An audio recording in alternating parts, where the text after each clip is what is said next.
예, 또 뵙게 돼서 참 반갑습니다. 예, 옆에 계신 분들과 또 인사하시겠습니다. 반갑습니다. 잘 오셨습니다.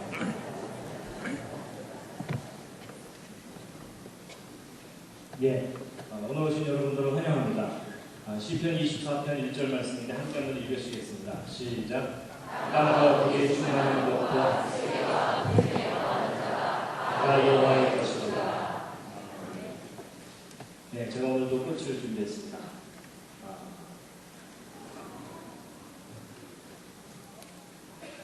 네, 오늘은 인류의 조상은 누구인가 하는 내용으로 소개를 해드리겠습니다. 인류의 기원. 물론 오늘 여기 오신 분들은 다 창조를 믿으실 겁니다. 그런데 문제는 학교에서 진화론을 가르치고 인류가 원숭이부터 진화되었다 이렇게 가르치고 있습니다. 무조건 학교에서 가르치는 것이 무조건 잘못됐다 이렇게 할 게 아니고 구체적으로 뭐가 잘못된 것인지 그런 것들을 우리가 알 필요가 있습니다. 인류의 기원 창조인과 진화인가 하는 겁니다. 이 앞에 있는 사진들을 보면서 옆에 있는 분을 쳐다보는 건 실례입니다.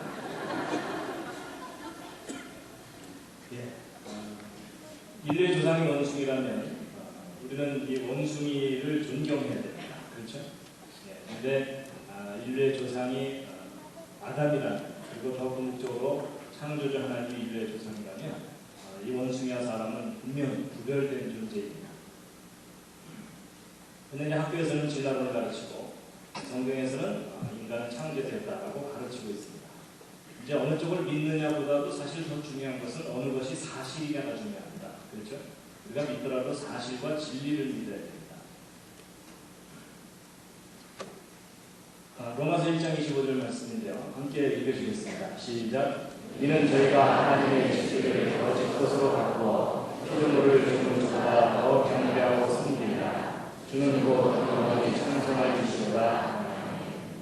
하나님의 진리는 창조인데 지금 세상에서는 거짓인 진화론을 가르치고 있는 상황입니다. 교과서를 보면 진화론을 배웁니다. 그래서 원숭이가 점점 현대인들께 진화를 했고 또 앞으로 이제 어떻게 진화될지 모른다 이렇게 이제 가르치게 된 거죠. 그래서 원숭이가 결국 인간으로 진화되온 거다라고 가르치는데요. 그래서 이제 학교에서 가르치는 인류 진화 계열을 보면 유인원, 그러니까 원숭이 종류로부터 이제 진화를 시작해서 오스트랄로피테쿠스, 그 다음에 호모 하비리스, 이런 이제 도구를 사용하는 존재다. 그 다음에 이제 직립원인, 그 다음에 이제 호모 사피엔스가 그 다음에 나타나서 현대인에 이르기까지 대략 한 500만 년 정도 걸쳐서 원숭이가 인간으로 현대인으로 진화된 거다. 이렇게 이제 학교에서 가르칩니다. 그래서 이제 그런 것들에 대한 증거들이 세계 곳곳에서 발견됐다라고 이제 가르칩니다. 다음 게 읽으시겠습니다. 그런데 이제 성경의 창조론에 의하면 대체 하나님이 천지를 창조하셨고 모든 동물과 그리고 인간도 하나님께서 직접 만드신 것이다 라고 이제 되어 있습니다. 그래서 인간은 원숭이와는 구별되게 하나님께서 따로 만드셨고 하나님의 형상을 함께 만드셨다고 되어 있습니다. 그래서 하나님 주신 재능을 가지고 하나님의 재능을 우리가 누리기도 하고 또 그것을 통해서 하나님께 영광을 돌리는 그런 삶을 살아야 된다라고 성경을 가르치고 있죠. 인류의 기원이 과연 어느 쪽이냐 하는 겁니다. 그런데 인류 기원에 관한 가장 중요한 증거는 화석입니다. 과거에 살았던 사람들이 어떤 모습이냐를 직접 보여주는 증거가 화석이기 때문에 이제 화석이 인류 진화에 대해서 답을 가지고 있다고 할 수가 있습니다.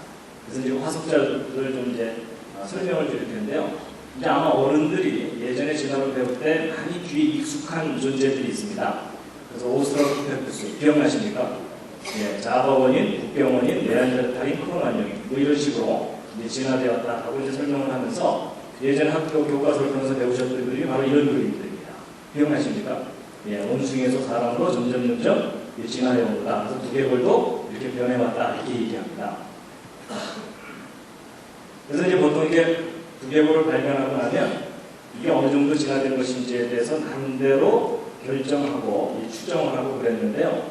보통 이제 예전에 뭘 갖고 짐작을 했냐면 이 얼굴의 이 경사각도입니다. 그래서 이게 수직에 가까울수록 현대인이라고 취급을 하고 이게 좀 많이 기울어져 있을수록 원숭이 쪽에 가깝다. 이렇게 판단을 하는 겁니다. 자, 그럼 우리 이제 실험 정신을 발휘하여 옆에 계신 분 옆모습을 한번 살짝 좀 보시죠. 가능한 한 자세를 바로 잡아주시기 바랍니다. 턱을 당기거나 이러지 마시기 바랍니다. 근데 여러분 옆에 있는 분이 얼마나 시간 되신 것 같습니까? 근데 이제 보세요. 근데 학교에서 이런 식으로 가르치면 정말 이런 것이 진화의 기준인 것처럼 사람들이 믿게 되거든요. 근데 여러분 사실은 그렇지가 않습니다. 여러분 이게 기울어진 것이 진화의 정도라고 한다면 어떤 문제가 생기냐면요.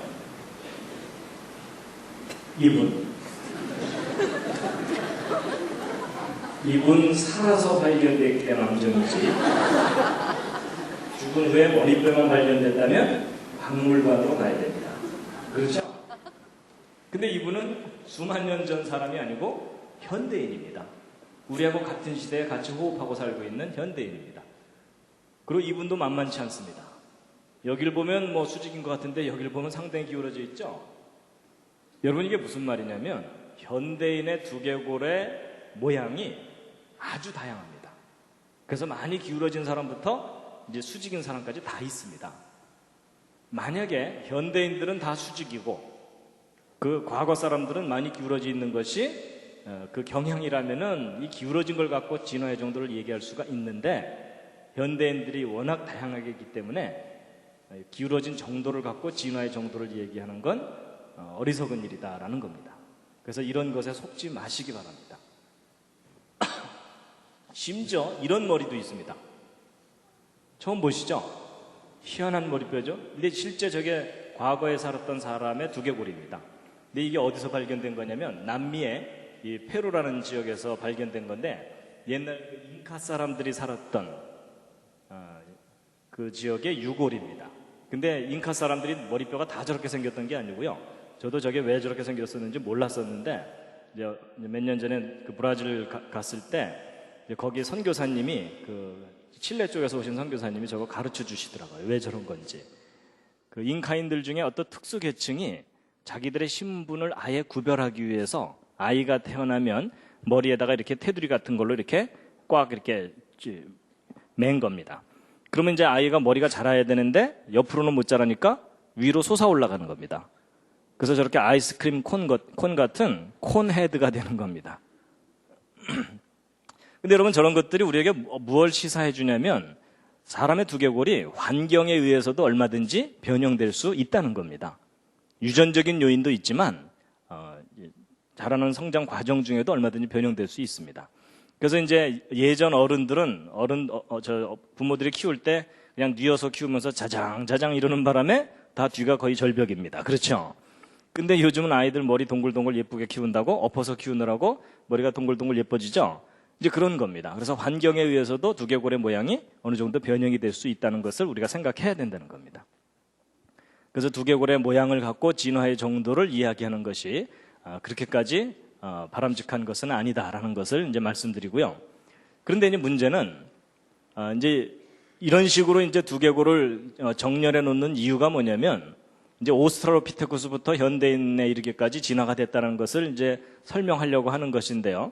여러분 이 오스트랄로피테쿠스라는 말뜻 자체가 뭐냐면 오스트랄로라는 말이 남쪽이란 뜻이고 피테쿠스라는 말이 원숭이라는 뜻입니다.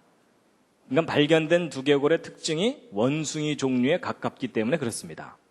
그러니까 사실 오스트랄로피테쿠스는 원숭이 그룹이라고 해도 크게 틀리지 않습니다.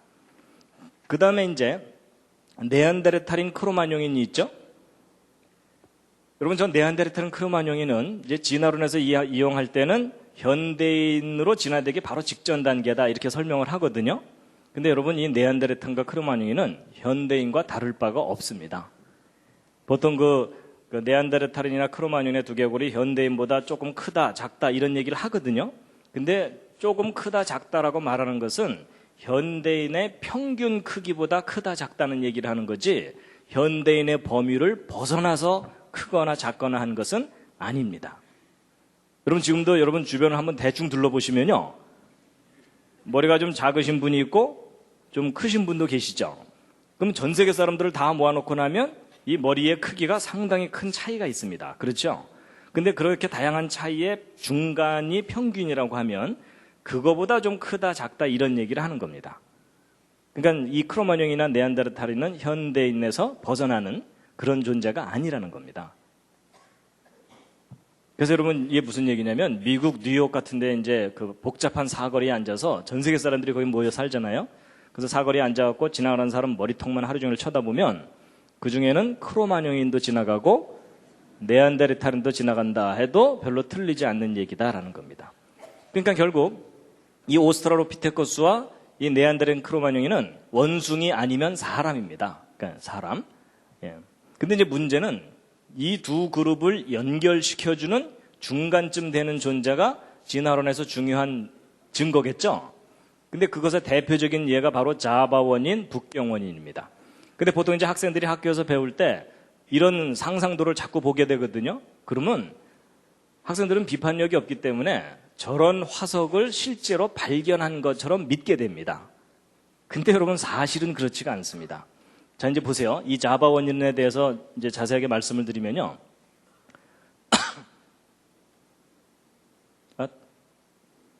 이 사진이 왜 갑자기 먼저 나오죠? 이제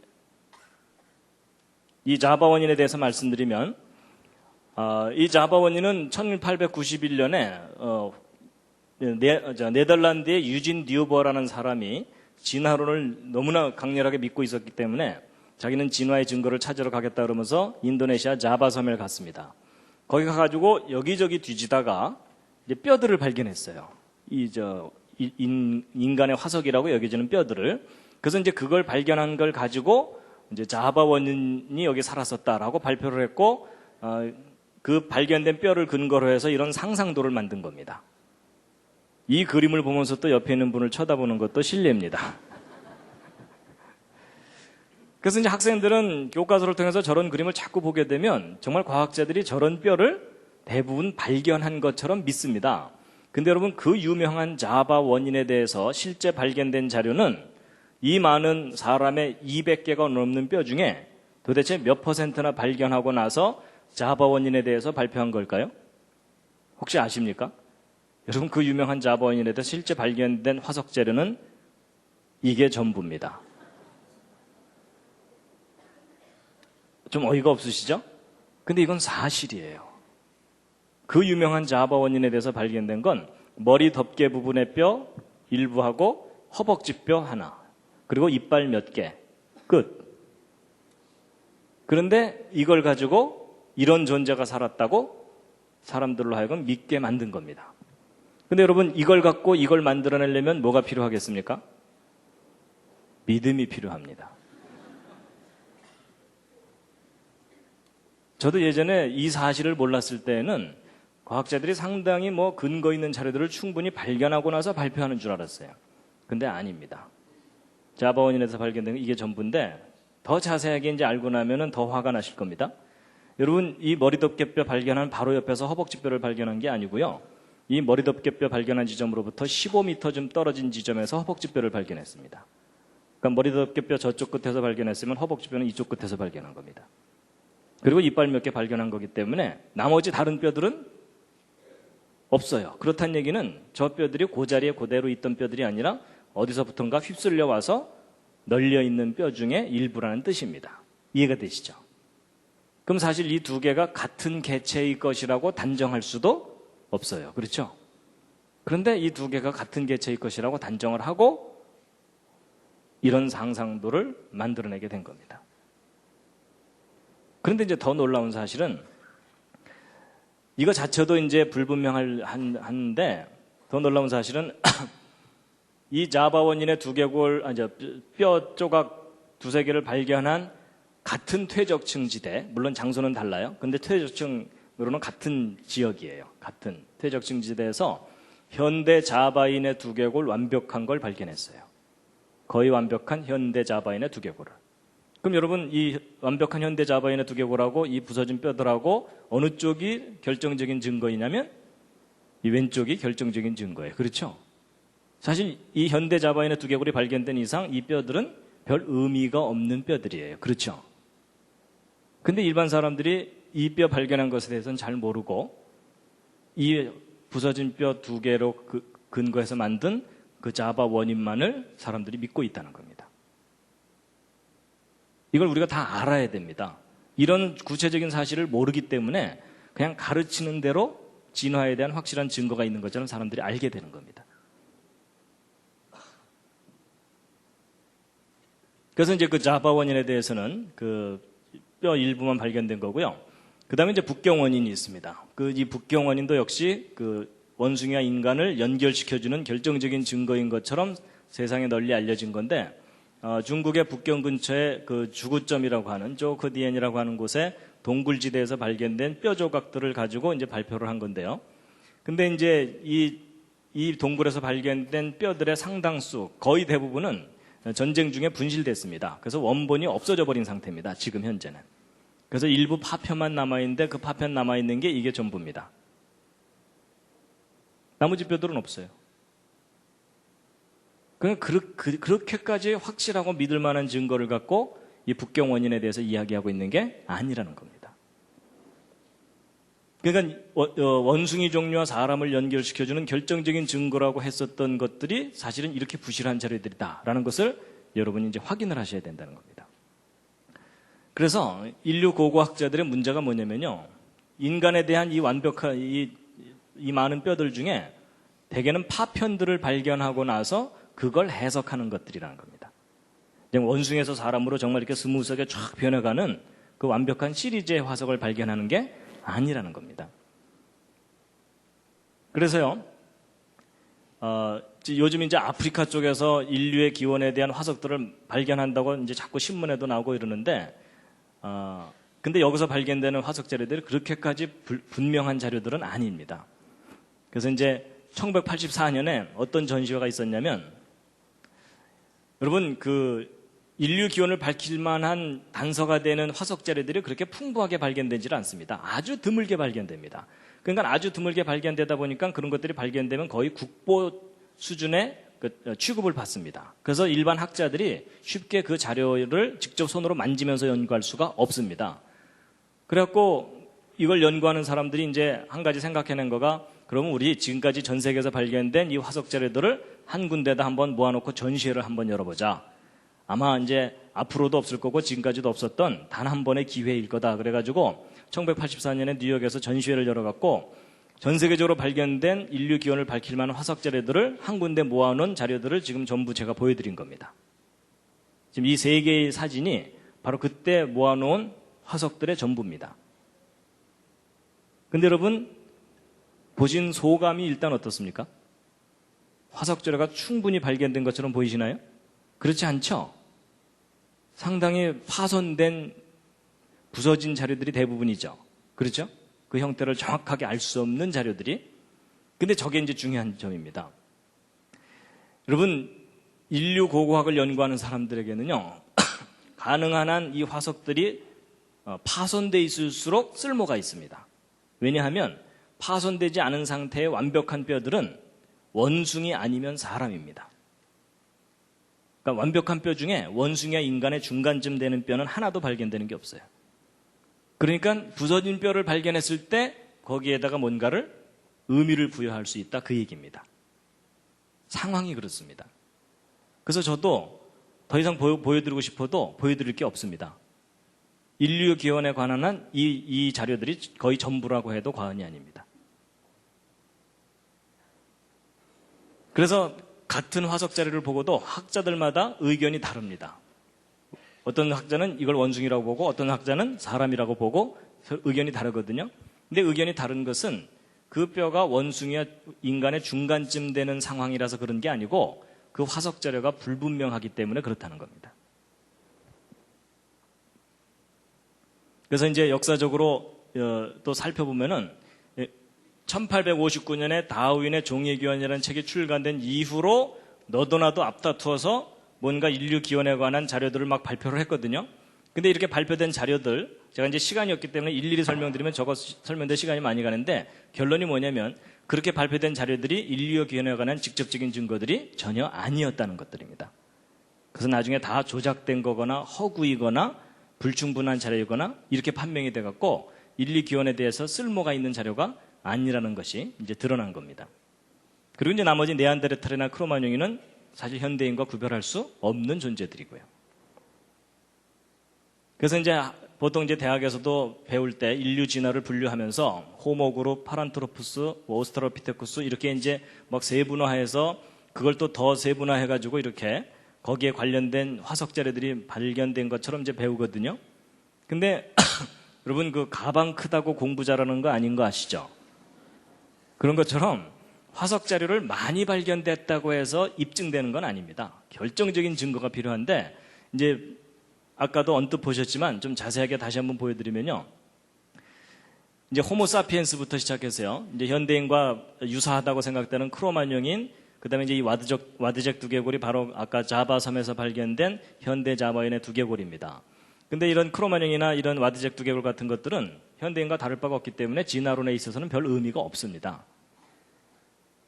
그래서 이제 크로마뇽인은요, 그 벽화도 이렇게 남겨놓을 정도로 여러분의 평균 솜씨보다는 높죠?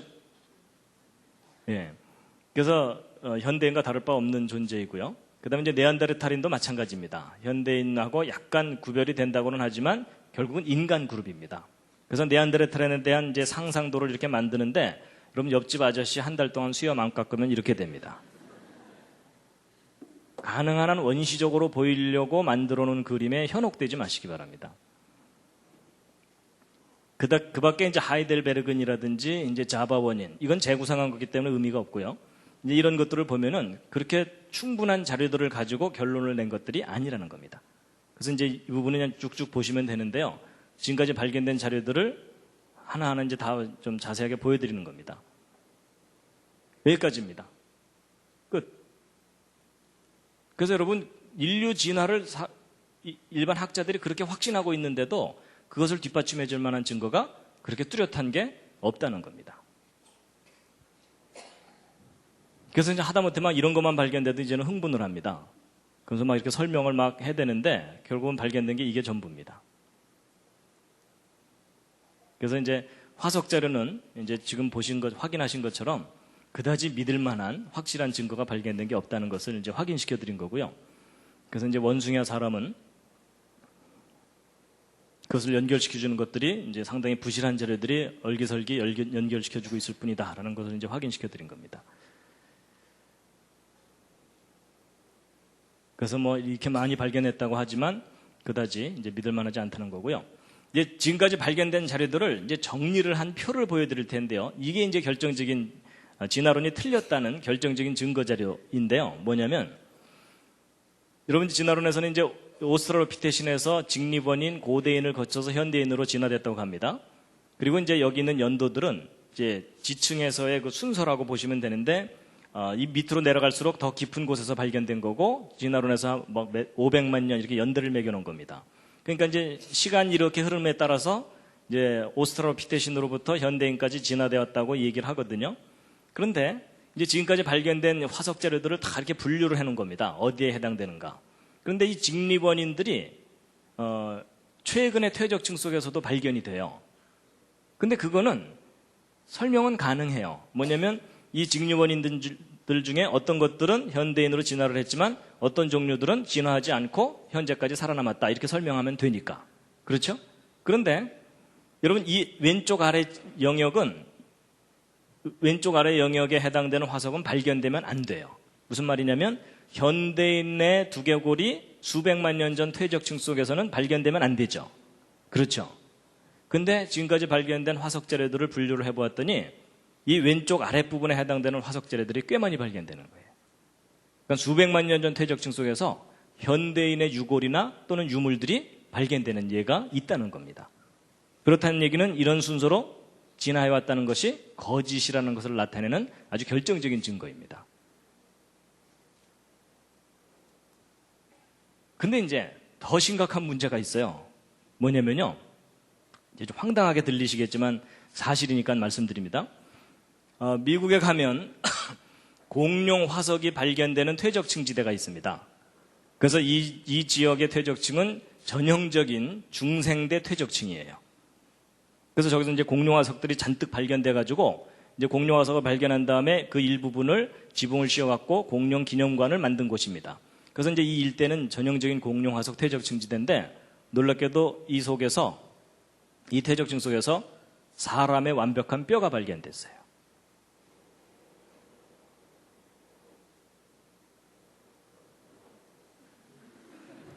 제가 지금 표정을 살피는 겁니다. 사람의 완벽한 뼈가 발견됐어요. 그래서 그 나코다 샌드스톤이라고 하는 전형적인 중생대 퇴적층 속에서 최소한 10명의 사람 화석이 발견된 거예요. 공룡이 살았다고 하는 중생대 퇴적층에서. 그럼 여러분 이게 뭘 의미하는 거겠습니까? 그럼 인간이 중생대부터 살았다 이렇게 우겨야 되나요? 근데 그건 말도 안 돼요. 수천만 년 전에 인간이 살았다는 얘기는 진화론에서도 안 하거든요. 그렇죠? 그럼 어떻게 이런 화석이 발견될 수 있냐는 겁니다. 여러분 이 중생대라는 시대는 지금부터 2억 3천만 년 전쯤 시작돼갖고 6,500만 년 전에 중생대가 끝나면서 공룡들도 이때 다 멸종했다라고 하는 그런 시대예요. 근데 이 시대 퇴적층 속에서 사람의 화석이 발견된 거예요.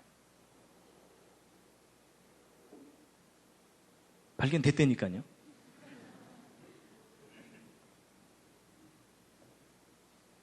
그래서 여러분 그 사람뼈 완벽한 것들이 발견되었고 이게 인터넷에 자료가 떠 있습니다. 그럼 무슨 얘기냐면 이 진화론에서 얘기하는 고생대, 중생대, 신생대라는 이런 시대가 실제로 있는 게 아니란 얘기입니다. 이 진화론이 만들어낸 가상적인 시대입니다. 저런 시대라는 것이. 그래서 지난번 제가 그랜드 캐년 얘기한 것과 함께 연관해서 생각하면 이런 겁니다. 지금 그랜드 캐년 퇴적층은 진화론에서는 고생대 퇴적층이라고 해석을 하거든요. 근데 여러분 이 고생대 퇴적층들이 실제로 고생대가 있었던 게 아니라 대홍수 때 1년 만에 쌓인 퇴적층이라면 이 고생대라는 것 자체가 의미가 없어진다는 뜻이죠. 그렇죠? 지금 이 중생대 퇴적층 속에서 인간의 화석이 발견됐다는 것도 역시 이 중생대라는 시대가 있었던 게 아니라는 얘기입니다. 여러분 이런 화석은 중생대 퇴적층에서 하나만 나와도 진화론이 무너지는 겁니다. 그렇죠? 혹시 저 사람들이 중생대 퇴적층으로 땅굴 파고 들어가서 죽었을까요? 그래서 여러분 지금까지 우리가 진화론으로 잘못 알고 있던 지식을 과감하게 교정을 해야 됩니다. 왜냐하면 진화론이 틀렸다는 결정적인 증거들이 너무나 분명하게 발견되고 있거든요. 자, 그런데 이제 보세요. 여러분, 옛날 고대 사람들이 태양을 신으로 많이 섬겼죠. 그렇죠? 근데 여러분, 오늘날 현대인들 중에 태양을 신으로 섬기는 사람들이 있나요, 없나요? 현대 문명인들 중에. 거의 없죠. 그렇죠? 거의 없다고 생각하시죠? 근데 그게 틀린 생각이십니다. 여러분, 오늘날 현대인들의 많은 수가 태양을 신으로 생각하고 있습니다. 이게 무슨 뚱딴지 같은 얘기냐? 뚱딴지 같은 얘기가 아니고요. 잘 보세요. 여러분, 진화론에 의하면 이 지구가 태양으로부터 떨어져 나와서 불덩어리였다가 점점점 식었고 그 와중에 분자들이 자기들끼리 결합해서 생명체가 저절로 생겨났고 그렇게 생겨난 생명체가 수억 년 동안 다양한 생명체들로 변해온 거다라고 설명하잖아요. 근데 여러분, 이 지구상에 이런 생명체가 저절로 생길 수 있게 된 원인을 진화론에서는 뭐라고 보는지 아세요? 여러분, 이 지구상의 분자들이 우연히 결합할 수 있도록 지구상에 에너지를 공급해 준 것이 태양이라고 보고 있어요. 그렇죠? 태양. 그럼 여러분, 이 지구상에 생명체가 존재하게 된 원인을 진화론에서는 뭐라고 보고 있냐면 태양으로 보고 있는 거죠. 그러면 진화론에서는 태양이 곧 신의 역할을 하는 거예요. 이해가 되시나요? 여러분, 진화론에서의 신은 태양이에요. 태양이 지구상에 에너지를 공급해줘서 생명체가 저절로 생겨나게 했다. 이런 논리가 진화론이거든요. 그래서 오늘날 놀랍게도 학교에서 여러분이 진화론을 배우신 거가 그 뿌리를 찾아 들어가면은 태양이 신이라는 사상을 배우는 겁니다. 근데 여러분, 하나님이 가장 싫어하시는 것 중에 하나가 뭐냐면 우상숭배죠. 그렇죠? 참 하나님이 아닌 어떤 하나님이 창조한 피조물을 신처럼 섬기는 것을 싫어하시잖아요. 그렇죠? 근데 오늘날 진화론 사상이 알고 보면 태양신 숭배 사상과 그 끝이 맞닿아 있습니다.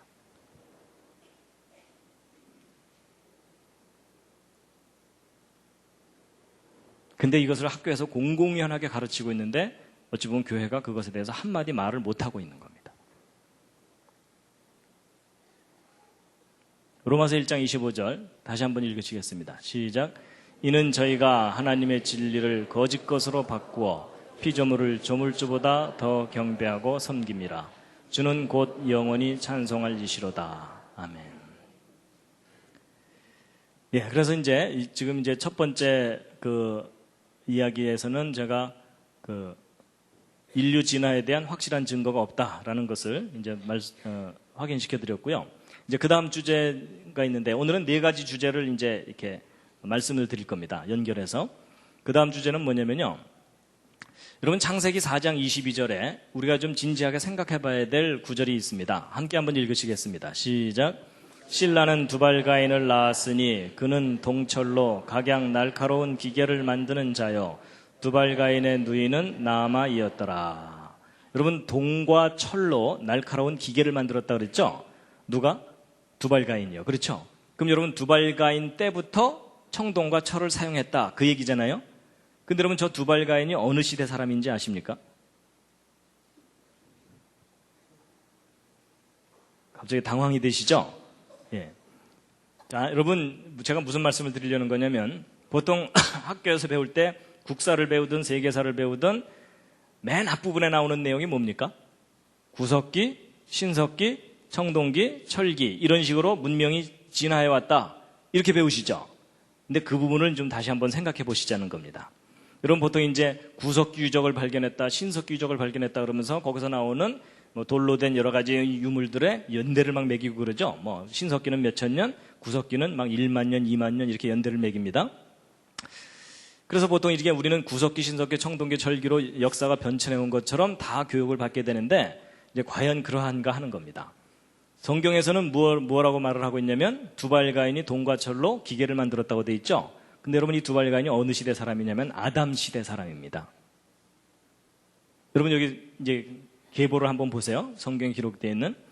여러분 아담이 930년을 살았는데 여기가 930년 살았던 건 지난번 노홍수 때 말씀을 드렸었죠. 어떻게 저렇게 오래 살 수 있었는지. 930년을 살았는데 얼마나 오래 살은 거냐면요. 도대체 몇 대 후손을 보고 죽었냐면요. 1대, 2대, 3대, 4대, 5대, 6대, 7대, 8대 후손 라멕 태어난 다음에 죽었어요.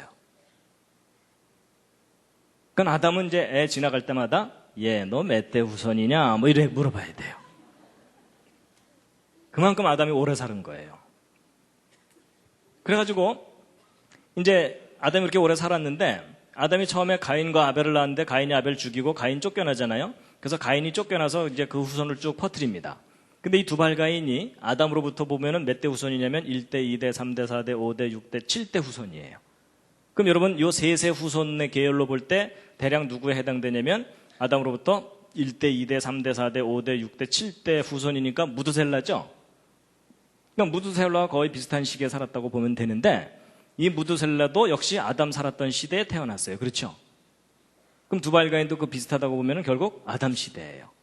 근데 아담 시대에 이미 동과 철로 기계를 만들었다고 돼 있어요.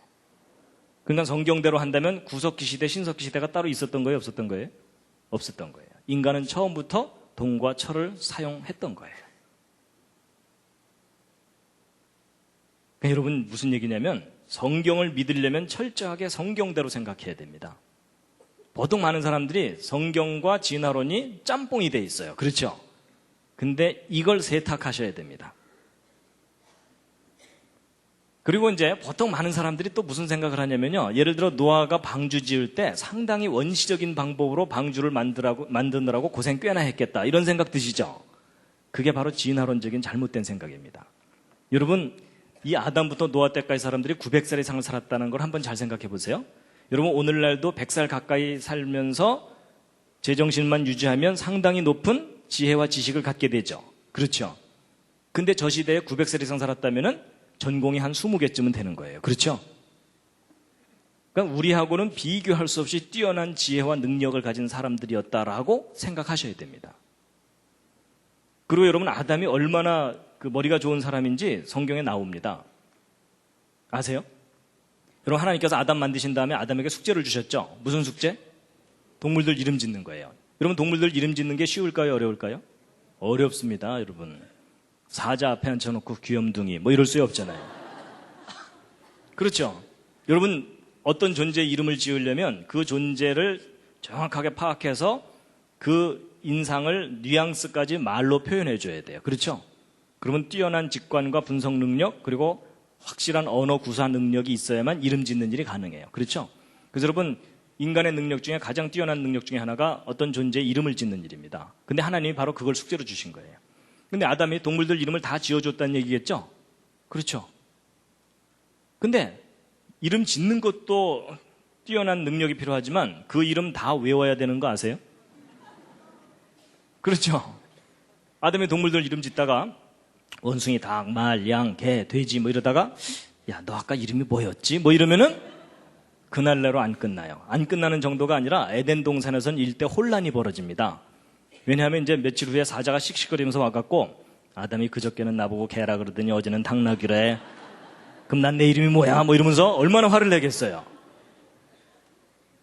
근데 여러분, 그 아담이 그 모든 동물 이름을 다 지어주고 그걸 어떻게 했을 것 같아요? 그대로 다 기억했겠죠? 부러우시죠? 그렇죠? 여러분, 그랬던 아담이에요. 근데 여러분, 그랬던 아담에 비하면 지금 현재 여러분과 저는 지금 어떤 상태입니까?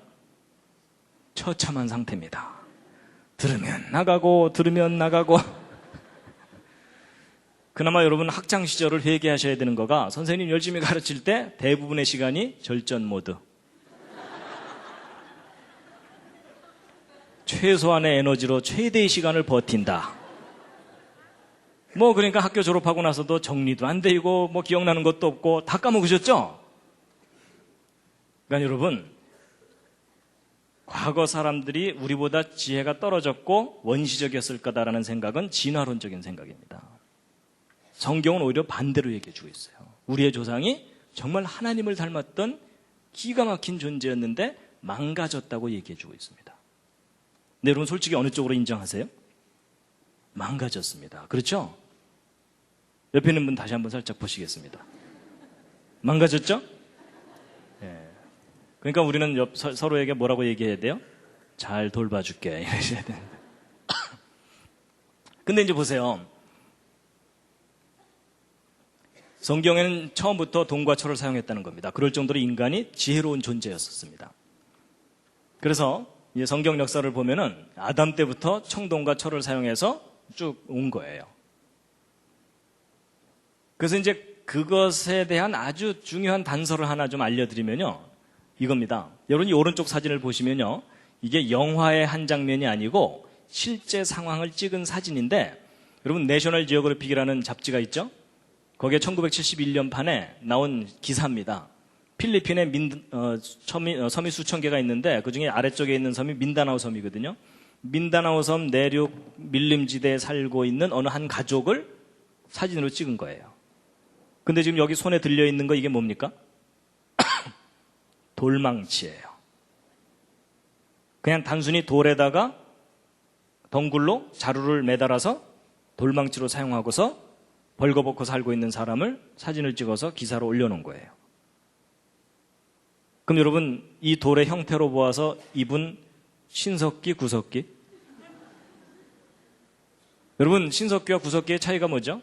뭔가 다듬으면 신석기, 안 다듬고 그냥 사용하면 구석기죠? 근데 이 돌 다듬은 거예요? 안 다듬은 거예요? 안 다듬은 거예요. 그렇죠? 그럼 이분 무슨 시대 사람? 구석기인이라고 해야 돼요. 그렇죠? 근데 이 사람은 수만 년 전에 살았던 사람이 아니고 오늘날 우리와 동시대에 살고 있는 사람이에요. 지구 한편에는 지금 이루고 살고 있는데 이분들은 이루고 살고 있는 거예요. 여러분 문명이 이렇게 발달한 이 시대에도 이런 사람들이 지구 곳곳에 있다는 얘기죠. 그럼 여러분 시간을 과거로 거슬러 올라가면 과거에도 문명을 이룬 주변에는 항상 저런 초보적인 삶을 사는 사람이 늘 있었겠죠. 근데 여러분 그런 생각은 별로 안 해보셨죠? 왜 그런 생각 못했을까요? 학교 다닐 때? 진도 나가야 되니까. 그렇죠? 여러분 이 한 장면이 시사하는 바가 커요.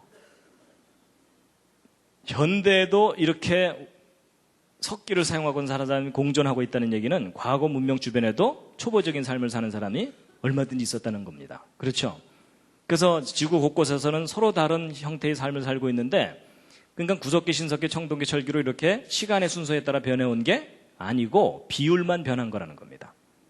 그래서 고대에서 현대로 시간이 흐르기까지 원시인에서 문명인으로 진화해 온 게 아니고 원시와 문명은 항상 역사 속에서 공존해 왔는데 비율만 변한 거라는 겁니다.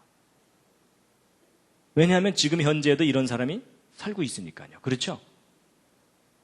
여러분, 역사상 얼마나 많은 전쟁들이 있었어요. 그럼 그 전쟁의 와중에 주변으로 쫓겨난 사람들은 초보적인 삶을 사는 수밖에 없어요. 그렇죠?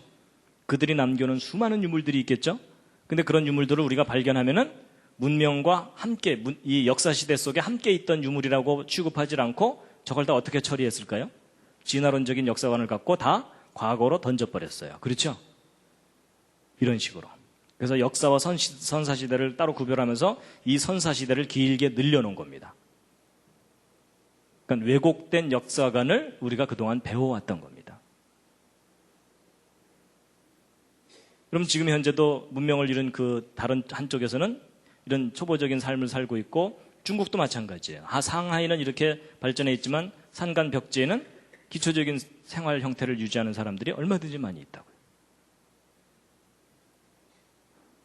그래서 제가 말씀드리는 것은 문명과 원시는 공존해 온 것이지 시간의 순서가 아니다라는 겁니다. 그 시간의 순서로 가르치는 것은 진화론적 역사관입니다.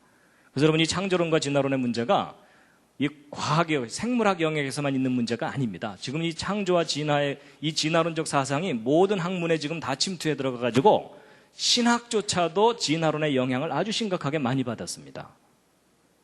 그래서 신에 대한 개념이 진화됐다, 이런 이론들이 막 생기고 그러면서 점점 성경의 권위를 깎아내리고 이런 일들이 아주 많이 일어나고 있습니다.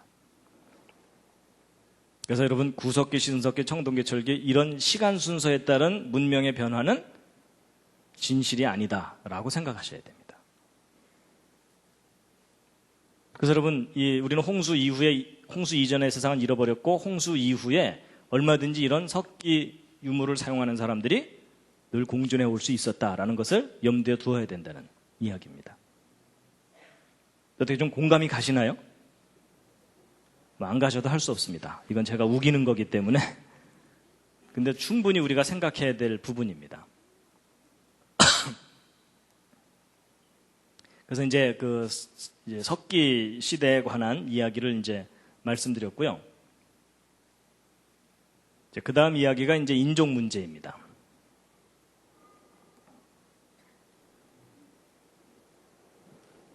자, 잠시 기지개를 한번 쫙 켜시겠습니다.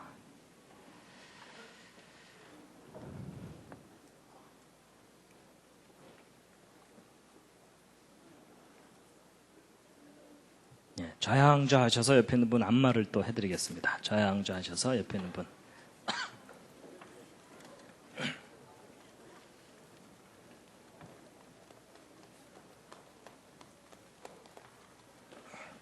예, 늘 그렇듯이 옆에 앉은 분이 오케이 할 때까지입니다.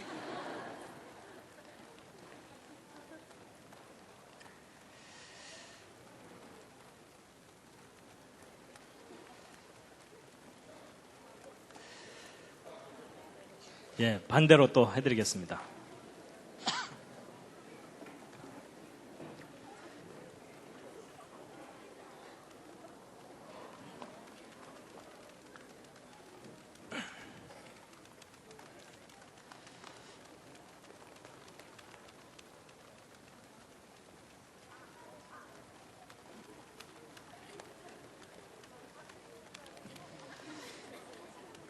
예, 됐습니다.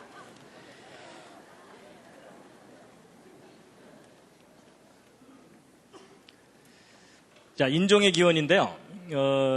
기독교인들조차도 신화를 가지고 있습니다. 그죠? 하나님께서 인간을 만드실 때 흙으로 만드신 다음에 마지막 단계에서 구워야 되는데 너무 많이 구워서 까맣게 탔고, 그 다음에는 이제 실패작이라서 다시 한번 구워야 되는데 이번엔 조바심이 나서 너무 일찍 꺼내는 바람에 덜 익어서 허옇고, 그 다음에 세 번째 단계에 이제 가장 좋은 레시피를 가지고 구운 존재가 이제 황인종이다. 그래서 가장 노릇노릇 잘 익은. 근데 그 얘기는 황인종들이 지어낸 말입니다. 사실 이제 아담으로부터 출발했다면 아담의 후손으로서 어떻게 이렇게 다양한 인종들이 나올 수 있겠느냐 하는 것이 의문입니다. 그렇죠? 예. 그런데 좀 더 구체적으로 생각하면 지금 현재 지구상에 살고 있는 모든 사람들은 노아의 가족 8명의 후손입니다. 그렇죠? 홍수 이전 사람들은 다 죽었으니까. 그러면 이제 결국은 문제가 노아의 가족 8명으로부터 어떻게 흑인종, 백인종, 황인종이 나올 수 있느냐, 이걸 우리가 좀 이해를 해야 됩니다. 그렇죠? 그래서 인종은 되게 크게 나눠서 백인종, 흑인종, 황인종, 그리고 이제 호주 사람들이 좀 특이하거든요. 그래서 이제 크게 이제 4그룹으로 이렇게 분류를 하는데요. 이건 좀 단순 무식하게 분류하는 거고, 좀 더 세밀하게는 뭐 복잡하게 막 분류를 합니다. 근데 어쨌든 우리는 이제 가장 기본적으로 어떻게 흑인종, 백인종, 황인종 이런 것이, 이런 인종이 한 조상으로부터 나올 수 있느냐, 이건 이제 풀어야 되는데요. 분명히 성경에서는 대홍수 이후에 그 8명의 생존자들로부터 땅의 모든 백성이 그 후손으로 이어져 내려간 거다, 이렇게 되어 있습니다. 여러분, 인종은 상당히 다양합니다. 그렇게 단순하게 흑인, 백인, 황인으로 분류되지는 않습니다. 예. 그래서 이제 전 세계적인 인종, 그러니까 특히 이제 피부색의 분포를 보면요, 예, 이 부분이 아주 까맣습니다. 그래서 여러분, 그 흑인도 종류가 다양하죠, 그렇죠? 예. 그래서 이제 그냥 타이거 우즈 같은 경우는 그래도 좀, 예, 이제 혼혈 흑인이기 때문에 그래도 좀 그런데, 아예 그냥 구두약을 칠하는 것처럼 까만 분들도 있습니다. 그렇죠? 예. 일단 그런 분들을 만나면 흠칫 놀라게 됩니다. 그렇죠? 근데 어쨌든 이제 전 세계적인 그 피부색의 분포가 이렇게 되는데요. 보통은 이제 피부색만 갖고 얘기하지만 그 밖에 인종 분류할 때는 얼굴 면적, 코, 머리카락 형태, 이런 머리카락 형태도 얼마나 다양합니까? 돼지털부터 시작해갖고 라면 머리까지 참 다양하거든요. 그런데 이제 우리는 어쨌든 피부색에 관한 거가 제일 일단 궁금하니까 이제 이거 피부색이 어떻게 이렇게 다양하게 나뉠 수가 있겠느냐 하는 걸 이제 살펴볼 텐데요. 여러분, 이렇게까지 차이가 납니다. 그렇죠? 예. 근데 성경에 의하면 이제 아라라산에서 내려온 사람들이 여기 옹기종기 모여 살다가 바벨탑 사건을 일으키고 그로 인해서 이제 본격적으로 흩어지게 되었고 이제 크게 이렇게 인종이 나눠서 살게 된 거다라는 건데요. 이 대홍수 때 이제 8명 살아남았죠? 예. 그랬을 때 이제 어떻게 8명으로부터 다양한 후손이 나올 수 있느냐 하는 건데요. 여러분, 이것은 유전의 법칙을 조금만 이해하면 그렇게 어렵지는 않습니다. 여러분 보시면요, 이제 사람이 태어날 때는 아버지의 정자와 어머니의 난자가 결합이 돼서 이렇게 사람이 태어나게 됩니다. 그래서 이제 우리가 태어날 때는 항상 유전자라는 것을 부모로부터 물려받고 태어나게 되죠. 그래서 여러분, 그 사람의 피부색을 결정하는 색소가 멜라닌 색소죠. 그렇죠? 예. 근데 이제 여러분 아시겠지만은 우성, 열성 이런 거 있죠. 그래서 그 멜라닌 색소를 여러분, 백인들이 멜라닌 색소가 있을까요, 없을까요? 백인들도 있습니다. 여러분, 모든 사람은 피부층 중에 멜라닌 색소층이 있습니다. 멜라닌 그 색소를 품고 있는 세포층이 있거든요. 그런데 이제 그 멜라닌 색소를 많이 만들어낼 수 있는 유전 정보를 우성이라고 하고, 멜라닌 색소를 조금밖에 만들어내지 못하는 걸 열성 정보라고 하자고요. 그래서 이제 남자와 여자가 결혼을 해서 자식을 이제 낳게 되는데, 자 보세요. 여러분, 예를 들어 순수한 흑인 여자와 순수한 백인 남자, 하여튼 순수한 흑인과 순수한 백인이 결혼을 하게 되면 이제 자식을 낳게 될 텐데요. 여러분, 사람의 일반적인 몸에 있는 세포는 체세포라 그래가지고 유전 정보가 이제 이런 식으로 들어있는데, 그 생식세포, 정자와 난자 같은 것들은 요 앞에서 하나, 뒤에서 하나의 조합으로 갖고 있게 됩니다. 근데 뭐 이 경우는 이제 앞에 하나, 뒤에 하나 이렇게 조합을 해봤자 다 똑같으니까 우성만 이렇게 갖고 있는 난자가 만들어지겠죠. 그 다음에 이제 이 남자는 이제 열성 정보만 갖고 있기 때문에 열성 정보만 들어있는 정자를 만들어낼 거예요. 그렇죠?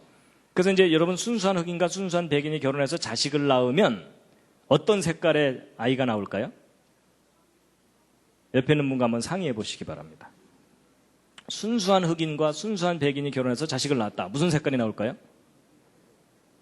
혹시 얼룩이가 나올까요? 아니면 점박이? 근데 여러분, 이렇게 해서 결혼을 하면요, 중간색이 나옵니다. 뮬레토 브라운이라고 하는 중간색이 나오는데, 이 뮬레토라는 말이 이제 혼혈이란 뜻이고 브라운은 갈색이란 뜻이거든요. 왜냐하면 완전히 우성도 아니고 완전히 열성도 아니기 때문에 그 중간이 나오는 겁니다. 이렇게 나와요. 근데 이제 이런 뮬레토 브라운들끼리 결혼하면 어떻게 될까요? 뮬레토 브라운들끼리 결혼하면 어떻게 되냐면 여러분 요 앞에서 하나 뒤에서 하나의 조합으로 만들어진다 그랬으니까 우성만 들어있는 난자가 만들어지기도 하고 열성만 들어있는 난자도 만들어지겠죠. 그리고 중간도 만들어지고요. 근데 이쪽도 마찬가지겠죠. 그래서 이 둘이 결혼하잖아요. 그럼 그 자녀들이 컬러풀해집니다. 그래서 이 두 사람이 결혼해갖고 그냥 우리는 하나만 낳자 이럴 경우에는 확률적으로 볼 때 그냥 갈색이 나오겠죠. 근데 이 두 사람이 이제 결혼해갖고 약속하기를 우리는 힘 닿는 데까지 계속 낳아보자 이러면서 한 수십 명을 줄줄줄줄 낳으면 그 중에 까만 아이도 나오고 하얀 아이도 나오고 중간색도 다양하게 나와요. 그러니까 이 두 사람 아이 낳을 때마다 얼마나 신났겠어요. 그렇죠? 낳을 때마다 색깔이 다르니까 또 낳아보자 또 낳아보자 이러면서 그냥 계속 나왔을 거 아니에요. 근데 여러분 이건 유전의 법칙이기 때문에 반드시 이렇게 돼요. 근데 여러분 이 표가 우리에게 상당히 중요한 걸 알려줍니다. 여러분 부모는 분명히 외형적으로 색깔이 똑같죠. 그렇죠? 외형적으로 볼 때는 같은 인종이잖아요. 근데 자식을 낳았더니 다양한 인종이 갑자기 확 튀어나오죠. 그러니까 여러분 인종이 나눠지는데 수천 년이 걸려요? 아니면 일대만 해도 나눠질 수가 있어요? 단 일대만 해도 인종이 나눠질 수가 있다는 거예요. 그러니까 유전의 법칙을 알면 인종이 분리되는 것은 너무나 쉬운 일이에요. 그 대신 부모가 이런 우성과 열성을 다 갖고 있어야 되죠. 그렇죠? 근데 어쨌든 같은 부모 밑에서 다양한 인종이 순식간에 나온다라는 겁니다. 근데 이제 이렇게 낳은 자녀들끼리 모여 살다가 세상은 넓고 할 일은 많다 이래가지고서 뿔뿔이 흩어져서 산다고 치자고요. 예를 들어 이 우성 정보만 가진 자녀들끼리 유럽에 올라가서 아프리카 쪽으로 가서 자식을 막 낳으면 그 후손들 어떻게 될까요? 구두약 집안이 되는 겁니다. 그리고 이 열성 정보를 가진 자녀들끼리 유럽 쪽으로 올라가서 서로 자식을 많이 낳으면 어떻게 되겠어요? 그 집안은 가래떡 집안이 되는 겁니다. 그렇죠? 그 다음에 이제 이런 갈색, 중간색을 가진 자녀들끼리 서로 결혼하게 되면 갈색 종족이 되겠죠. 그렇죠? 또 다른 근데 이 갈색 종족이 황인종은 아닙니다. 황인종은 아니에요. 황인종은 좀 다르게 설명을 해야 됩니다. 그리고 또 다른 갈색 종족이 만들어질 수도 있고요. 그렇죠? 또 서로 다른 갈색 종족들이 뮬레토 브라운을 다시 만들 수도 있고. 그러니까 유전의 법칙에 의해서 얼마든지 어떻게 조합되느냐에 따라서 다양한 인종이 여러 형태로 생길 수 있다는 겁니다. 이해가 되시죠? 여기까지 별로 어렵지 않으셨죠? 자, 그럼 이제 퀴즈를 하나 드리겠습니다. 퀴즈가 뭐냐면 인류의 첫 조상인 아담은 무슨 인종이었을까요? 흑인종, 백인종, 황인종 중에 어떤 인종이었을까요? 옆에 있는 분과 한번 또 상의해 보시기 바랍니다. 도움이 별로 안 되시더라도 상의를 좀 해주시기 바랍니다.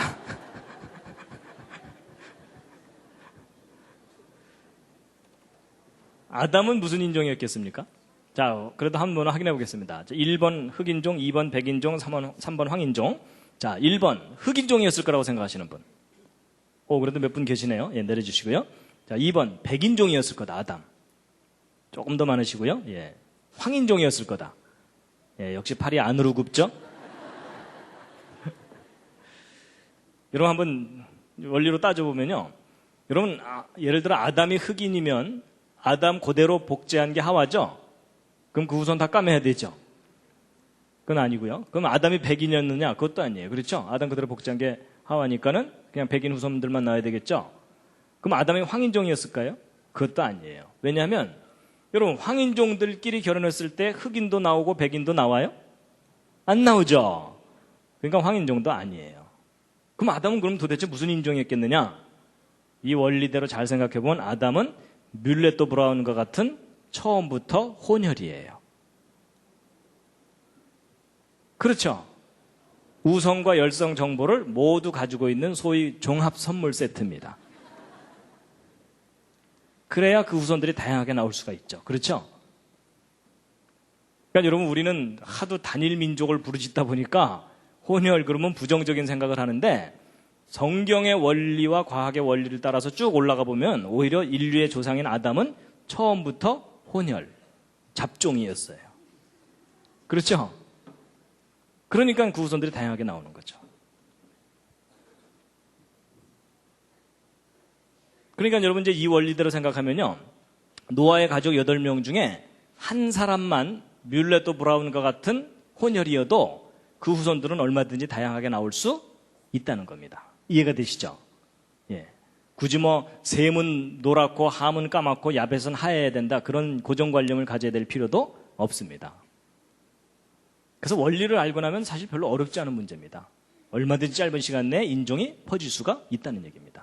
더군다나 여러분 노아의 홍수 끝나고 나서 사람들이 옹기종기 모여 사는 것이 여기 바벨탑 사건을 일으킨 요 지역이거든요. 지금 현재 그 이라크 땅 지역. 근데 여기서 옹기종기 살다가 바벨탑 사건을 일으키면서 전 세계적으로 흩어졌잖아요. 근데 여러분 보세요. 여기서 모여 살던 사람 중에 이런 우성 정보를 가진 사람 한 쌍만 아프리카 쪽으로 가도 그 후손들은 다 까매져요. 그렇죠? 굳이 뭐 수만 명이 함께 몰려가야 될 필요가 없어요. 한 쌍만 가도 돼요.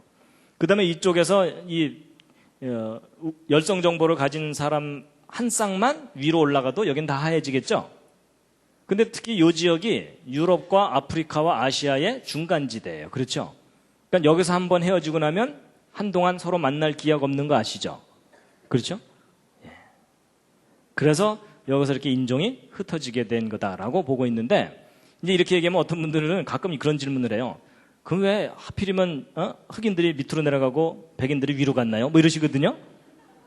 그걸 제가 어떻게 합니까? 그렇게 간 걸. 그분은 거꾸로 갔어도 또 이상하다 그러실 거예요. 그렇죠? 예, 그건 뭐 확률과 통계의 문제이기 때문에 얼마든지 뭐 흑인이 위로 갈 수도 있고 그건 그럴 수가 있어요. 그렇죠? 예. 그래서 기본 원리를 알고 나면 그렇게 어려운 문제가 아닙니다. 근데 제가 지금 이제 쭉 설명할 때 황인종 얘기는 별로 안 했죠. 근데 여러분 이 표 중에는 황인종이 없습니다. 여러분 그 실제 좀 구체적으로 알아보면요. 우리의 그 멜라닌 중에는요. 페오멜라닌, 유멜라닌 이래가지고 주로 유색인종들에게는 유멜라닌이 많고 이 밝은 백인 쪽에는 페오멜라닌이 있어갖고 멜라닌 색소도 두 종류가 있다는 겁니다.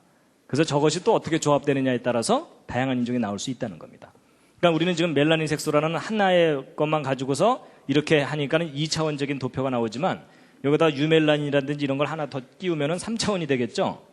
그러면 이제 황인종은 저 반대쪽 어딘가에 한 영역에 황인종들이 있는 겁니다. 저 도표 중에. 그러니까 황인종들끼리 아무리 결혼해도 흑인이 안 나오는 이유는 황인종들은 요 앞에 있지 않기 때문입니다. 네, 조금 더 이제 구체적으로 설명드린 거고요. 어쨌든 제가 이제 이해를 쉽게 하기 위해서 아주 간단하게 예를 들어서 설명드린 건데 같은 조상에서 인종들이 나누는 것 이제는 좀 이해가 되시죠? 그렇죠? 예, 많이 꺼서 까맣고 이런 거 아닙니다. 그래서 사람들이 이걸 잘 모르는 바람에 이제 많이 오해를 하고 그런 겁니다. 그래서 얼마든지 짧은 시간 내에 인종들이 다양하게 나눌 수 있다라는 겁니다. 그래서 여러분 노아방주에 나중에 이제 이거 계산도 해드리겠지만요. 노아방주에 개를 실을 때도 이 다양한 종류마다 한 쌍씩 실은 게 아닙니다. 노아가 방주에 개 실을 때 진돗개, 쌔파트, 불독, 치아와, 삽살개, 똥개 뭐 이러면서 온 동네 개들을 다 실은 게 아니고 노아 방주에는 개 중에는 한 쌍만 실으면 됩니다. 근데 그 한 쌍의 개가 이런 후손을 퍼뜨릴 수 있는 유전 정보를 다 가지고 있어야 되겠죠. 그렇죠? 근데 여러분 저 노아 방주의 동물들을 이제 모은 것은 노아가 직접 잡으러 다닌 게 아닙니다. 성경을 보면 하나님이 노아에게 나오게 하셨다고 돼 있어요. 그렇죠? 여러분 노아가 동물들 잡으러 다닌다면 문제가 심각해져요. 그렇죠? 사자 잡아다 놓고 말 잡으러 간 사이에 사자 도망가고 이러면은 노아가 평생 잡으러 돌아다니는 거 안 돼요. 그렇죠? 근데 성경을 보면 하나님이 노아에게 나오게 하셨다고 돼 있어요. 여러분 저 방주에 실을 때 대충 실으면 안 돼요. 유전자 검사 다 해야 돼요. 맞죠? 근데 노아가 언제 그 유전자 검사 다 해요. 그러니까 하나님께서 다 골라서 모이게 한 것. 그것은 우리가 성경대로 믿는 수밖에 없어요. 그래서 이제 그 인종 문제 이제 말씀을 드렸습니다. 그다음에 이제 마지막으로 이제 하나 계산을 하나 해드리고 이제 오늘 이야기는 마칠 텐데요. 여러분 수학 좋아하십니까? 예, 표정이 갑자기 어두워지십니다. 예. 근데 이제 수학이라기보다는 그냥 중등 산수입니다. 예, 그냥 산수만 조금 하시면 이제 되는 건데요. 여러분 창세기 10장 32절을 보면 홍수 후에 그 8명으로부터 이 땅에 있는 모든 사람들이 나뉘어졌다고 되어 있죠. 그래서 제가 이제 뭘 하나 검증을 해드리려고 하냐면 인구입니다. 인구. 여러분 이 빨간색이 뭘 의미하는 거겠습니까? 저게 인구 밀도입니다. 바글바글합니다. 여기 지금 엄청나게 몰려 살고 있어요. 그래서 여러분 지금 현재 세계 인구는 60억을 넘은 지 꽤 됐죠. 지금 70억 가까이 돼가고 있고요. 그리고 문제는 현재 세계 인구 증가 속도가 40년도 안 돼서 2배로 늘어납니다. 그래서 여러분 이게 무슨 얘기냐면 지금 20살쯤 된 청년이 여기 있잖아요. 그럼 그 청년이 60살쯤 되면은 이 지구상의 인구가 100억이 넘는다는 뜻입니다. 그리고 그 사람이 길을 쓰고 살아서 100살까지 살았다. 그럼 이 지구상 인구가 200억이 넘는 겁니다. 여러분 좀 끔찍하죠? 그럼 그때는요, 여러분 가는 곳마다 여러분 옆에 3사람씩 더 있다고 생각해 보세요. 지금 인구가 폭발적으로 늘어나고 있습니다. 자, 그래서 이제 인구가 이렇게 늘어나고 있는데, 여러분 인구가 이렇게 늘어나고 있다면 그걸 거꾸로 이렇게 거슬러 올라가 보면은 인류가 언제쯤부터 출발했는지를 대략 추정해 볼 수 있겠죠. 바로 이제 그 계산을 좀 해드리려는 겁니다. 인류의 기원 연대가 대략 인구 증가 추세로 볼 때 언제쯤인 것이 타당한가 하는 겁니다. 그래서 여러분 인구는 보통 이렇게 기하급수적으로 증가를 합니다. 그래서 여러분 이 표는요, 인구가 증가하는 속도를 나타내는 그 그림이거든요. 어두울수록 인구 증가 속도가 빠른 곳입니다. 그러니까 여러분 유럽 쪽에서 아무리 아이를 적게 낳아도 이쪽에서 너무나 많이 낳기 때문에 이쪽에서 나와서 계속 이쪽으로 이민을 가니까 여기 인구가 줄어들 수가 없어요. 그렇죠? 그래서 여러분 지금 인구가 증가하는 것을 막을 길이 없어요. 이런 나라들이 지금 통제가 안 되는 나라들이거든요. 그러니까 인구가 지금 폭발하고 있습니다. 그래서 이제 보세요. 이제 뭘 확인시켜 드리려고 하냐면, 여러분 진화론에서는 대략 현생 인류의 직접적인 조상, 곧 직립 원인이 대략 한 50만 년 전쯤 출현했다는 거예요. 그럼 그때 적어도 2사람 이상의 사람이 50만 년 지나는 동안 60억으로 불어나야 되는 거겠죠? 대략 50만 년 기간 동안에. 근데 이제 성경은 뭐라고 써 있냐면, 황당하게도 지금부터 대략 4,500년 전쯤에 전 세계적인 대홍수 때에 이 방주에 탔던 8명이 살아남아가지고 몇 년 만에 60억이 돼야 돼요? 대략 4,500년 만에. 그렇죠? 근데 여러분 솔직히 어느 쪽이 그럴듯하세요? 옆에 있는 분과 한번 서로 얘기해 보시죠. 그래도 50만 년 쪽이 이 정도 세월은 걸려야 60억 늘어날 것 같죠? 여러분 저런 건요, 여러분의 상식 수준에서 추정한다고 해결되는 게 아니고요, 계산해봐야 해결됩니다. 여러분 일반 사람들은 3자리 숫자만 넘어가도 정신이 혼미해집니다. 인정하시죠? 그렇죠? 그러니까 3자리 숫자 넘어가는 건 절대로 추정하지 마세요. 그건 전문가한테 계산을 맡기시기 바랍니다. 자, 여러분 성경 기록을 보면은 지금부터 4,300년 전에 대홍수가 있었다는 거예요. 여러분 인구는 기하급수적으로 증가한다는 말을 하죠. 그래서 2사람이 4사람 되고 4사람이 8사람 되고 이런 식으로 증가해갖고 인구는 이렇게 직선적으로 증가하는 게 아니라 막 이렇게 있는 숫자에 비례해서 늘어나니까는 막 이 은행 이자로 따지면 복리로 늘어나는 겁니다. 느낌이 오시죠? 예. 그래서 이제 먼저 진화론부터 계산해 보겠는데요. 지금부터 설명드리는 게 무리가 되시는 분들은 너무 버티지 마시고 주무시기 바랍니다. 예. 부작용이 일어날 수가 있으니까, 예. 주무시다가 나중에 결론만 들으시기 바랍니다. 여러분 지금 현재 세계 인구가 40년마다 2배씩 늘어난다 그랬죠? 그러면 옛날에는 좀 느렸다고 생각해 보자고요. 그래서 옛날에는 한 500년마다 2배. 근데 여러분 500년마다 2배면 빠른 거예요? 느린 거예요? 느린 거긴 한데 얼마나 느린지 느낌은 잘 안 오시죠? 쉽게 생각하면 이런 겁니다. 여러분 우리나라 역사 중에 조선이 500년이었죠? 그럼 여러분 집안이 조선 초기에 2사람 결혼했는데 조선 말기에 4사람 되는 거예요.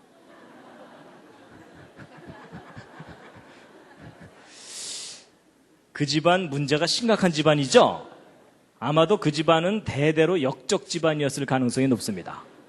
그래서 숫자가 좀 불어나면 역적 모의를 했다가 발각이 되는 바람에 멸문지화 중에 3족을 멸하는 멸문지화 중에 뒷문으로 애기 하나 뭐 이런 거 있죠. 그랬다가 이제 산에 들어가서 어떻게 살다가 숫자가 또 불어나가지고 또 한 번 도전했다가 이번에도 발각이 되는 바람에 이번에는 담 너머로 애기 하나 뭐 이런 식으로 하여튼 기구한 운명을 해야 겨우 2사람, 4사람 될 거예요. 근데 어쨌든 그렇게 느린 속도로 인구가 증가한다고 계산해 보자고요. 그럼 여러분 처음에 2명이 500년 후에 4명, 1000년 후에 8명 이렇게 불어나겠죠? 그럼 대략 5000년 지나면 1000배 정도로 불어나요. 그럼 이제 50만 년 동안 계속 불어날 테니까 50만 년 지난 후에는 몇 명이 되겠느냐 하는 거예요. 근데 여러분 여기 보시면은 2, 4, 8 이게 뭐냐면 2의 1승, 2의 2승, 2의 3승 이렇게 되니까 결국 요 위에 있는 지수만 계속 늘어나는 거예요. 그렇죠? 500년마다 1씩. 그러니까 2의 n승으로 늘어나는 건데 이걸 우리는 이진법에 약하니까 10진법으로 바꿔줘야 되죠? 그래서 이제 이진법을 10진법으로 바꿔주는 게 바로 이거거든요? 그럼 이걸 이제 풀어야 돼요. 근데 여러분 제가 다음 말을 하는 순간 여러분 머리에서 쥐가 나실 겁니다. 이걸 풀려면 어떻게 해야 되냐면 양변 로그를 취하면 여러분 지금까지 들으신 설교 중에 로그 이야기 한 적 없으셨죠? 어느 목사님도 그렇죠? 예, 하여튼 오늘 특이한 날입니다. 양변 로그를 취하면 여러분 이 지수가 앞으로 튀어나갑니다. 그럼 이제 n 로그 2는 k 로그 10이거든요. 근데 로그 10은 그냥 1이니까 없어지고요. 그 드디어 이제 우리가 k를 구할 수 있는 찬스가 왔어요. n 값과 로그 2 값만 알면 돼요. 그렇죠? 그럼 이 n 값은 뭐냐면 500년마다 1씩 늘어나니까 50만 년이 500년의 몇 배인지를 계산하면 돼요. 그렇죠? 그러면 대략 한 1000 정도 돼요.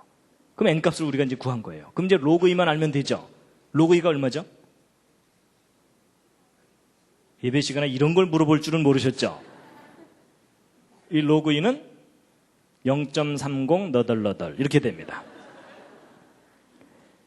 그러니까 대략 0.3이니까는 이게 대략 얼마냐면은 1000에다가 0.3을 곱하니까 300 정도 되는 거예요. 드디어 우리가 고대한 K 값을 구한 거예요. 그럼 10의 몇 승? 10의 300승.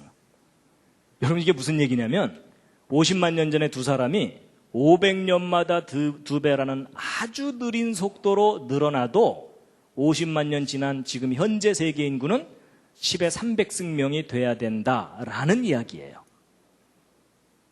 근데 여러분 10의 300승이 어떤 숫자인지 아세요? 일자 하나 쳐놓고 동그라미 300개 친 숫자예요. 그걸 10의 300승이라고 해요.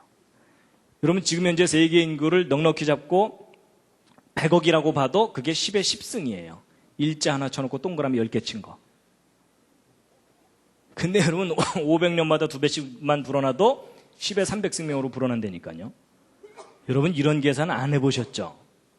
그러니까 안 하니까 50만 년이 그럴듯해 보이시는 거예요. 이게 지금 황당한 숫자입니다. 저도요 10의 300승이 감이 안 잡혀갖고 제가 어느 날 계산을 해봤어요. 저 감을 좀 잡기 위해서. 무슨 계산을 해봤냐면요. 이런 계산인데 아주 심심한 날 했어요.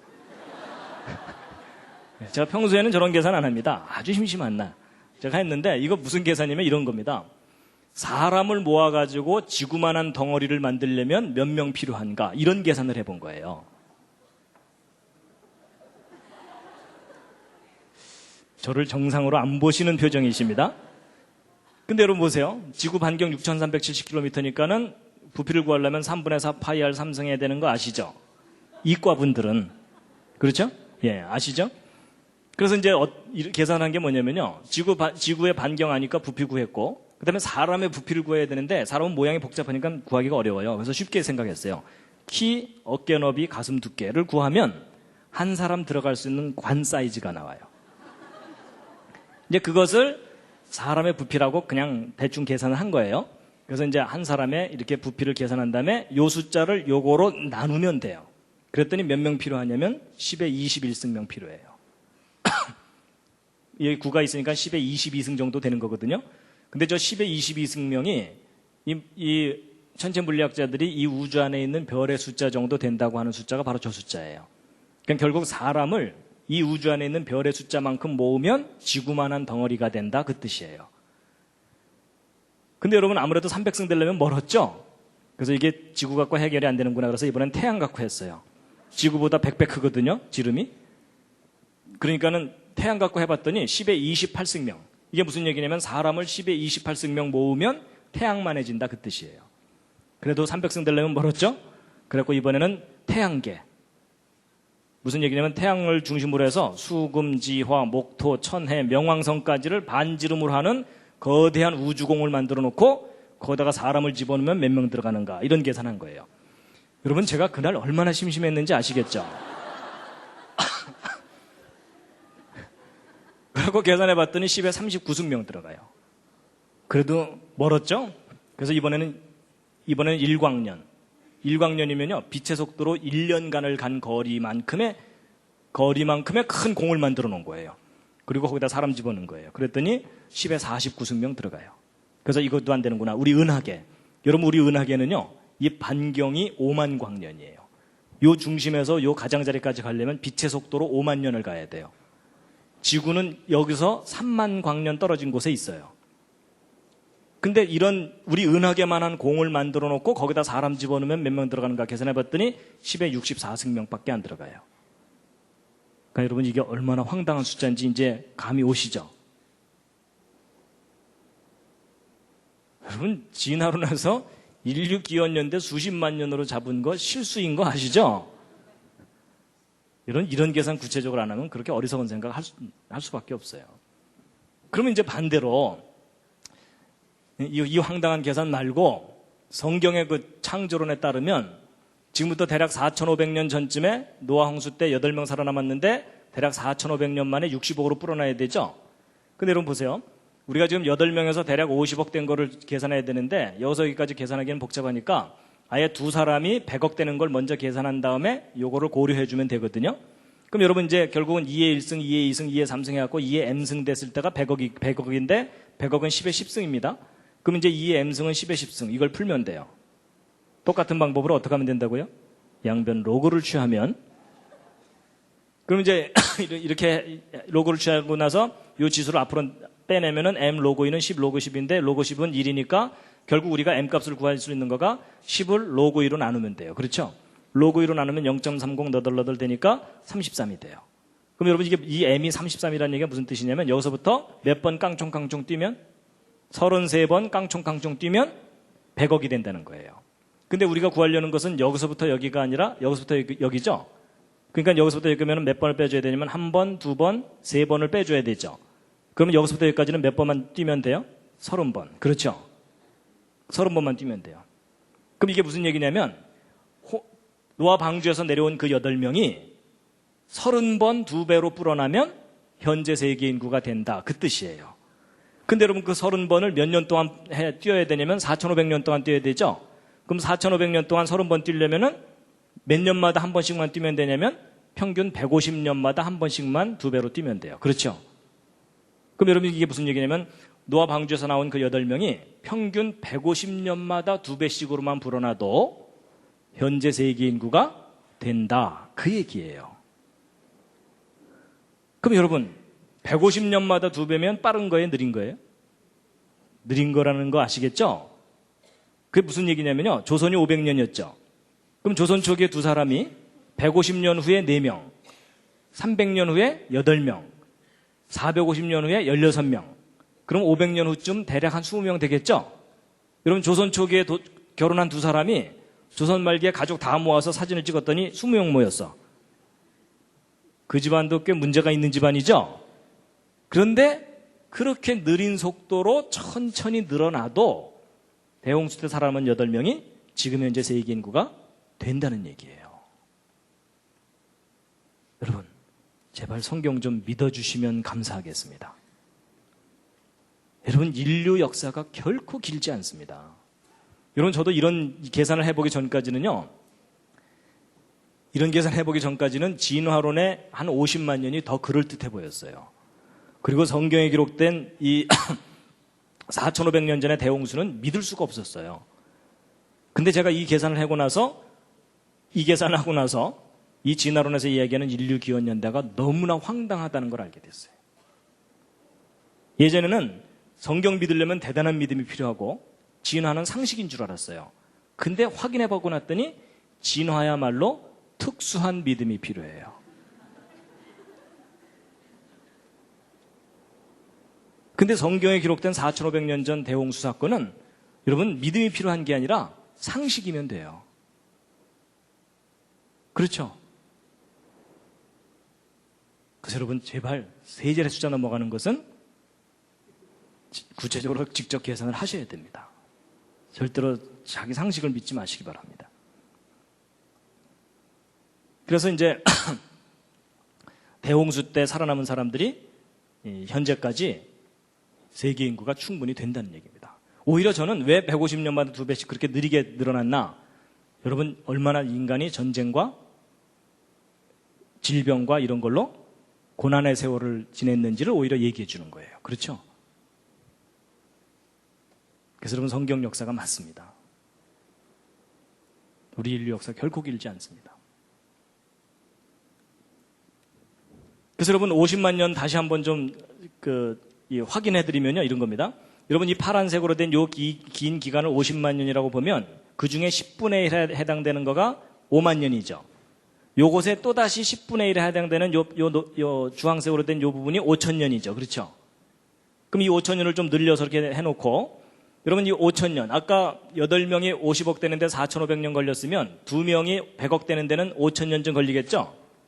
그럼 결국 무슨 얘기냐면 처음 두 사람을 5천 년만 가만히 내버려두면 100억으로 늘어난다는 얘기예요. 그 후손이. 근데 문제는 이렇게 100억 늘어나고 난 다음에 계속 50만 년을 유지할 수가 없죠. 그럼 이 사람들 멸종해야 되는 거 아시죠? 한번. 그때 한 쌍의 남녀가 다시 살아남아갖고 또 5천 년 동안 또 100억이 또 늘어나요. 그리고 또 멸종해야 되죠. 그래서 이런 멸종을 몇 번 해야 돼요? 100번 해야 돼요. 그렇죠? 그래야 이 50만 년 역사가 설명이 돼요. 아니면 어떻게 설명해야 되냐면 여기서는 10,000년에 2배씩 늘어나다가 5,000년에 2배씩 늘어나다가 1,000년에 2배씩 늘어나다가 그 다음에 500년에 2배씩 늘어나다가 100년에 2배씩 늘어나다가 최근에 와서 40년에 2배씩 늘어났다. 이렇게 얘기해야 되거든요. 근데 여러분 10,000년에 2배씩 늘어나는 거 믿으려면 무슨 믿음이 필요하다고요? 특수한 믿음이 필요해요.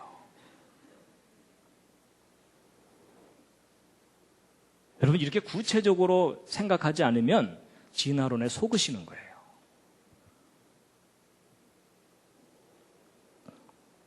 내가 수학 모른다고 트릭을 쓰는 거 아니냐 이러실까 봐 제가 계산한 거 다 확인시켜 드립니다.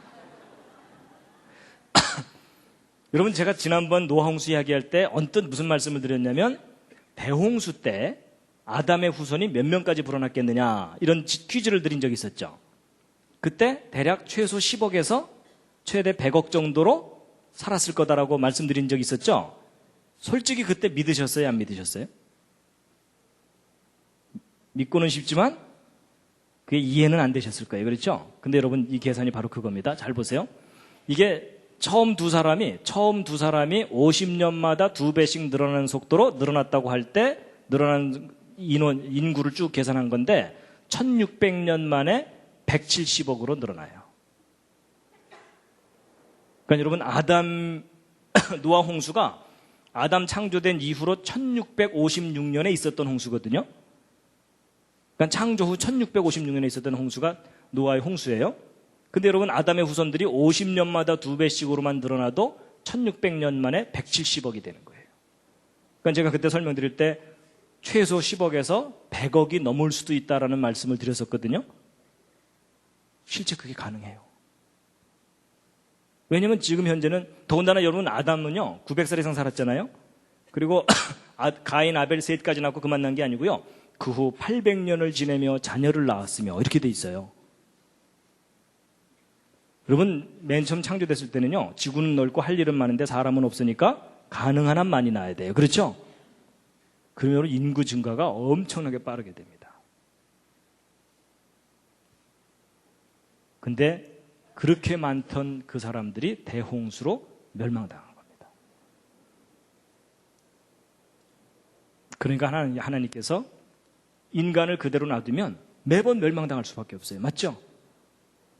그러니까 하나님께서 이 인류를 구원하는 방법은 인간 스스로 구원될 수가 없기 때문에 하나님이 직접 이 땅에 오셨던 겁니다. 차라리 내가 죽자. 이해가 되시나요? 차라리 내가 죽자. 이런 오신 거예요. 40년마다 2배면요 더 빨라요. 1600년 되면은요 1조가 넘어버려요.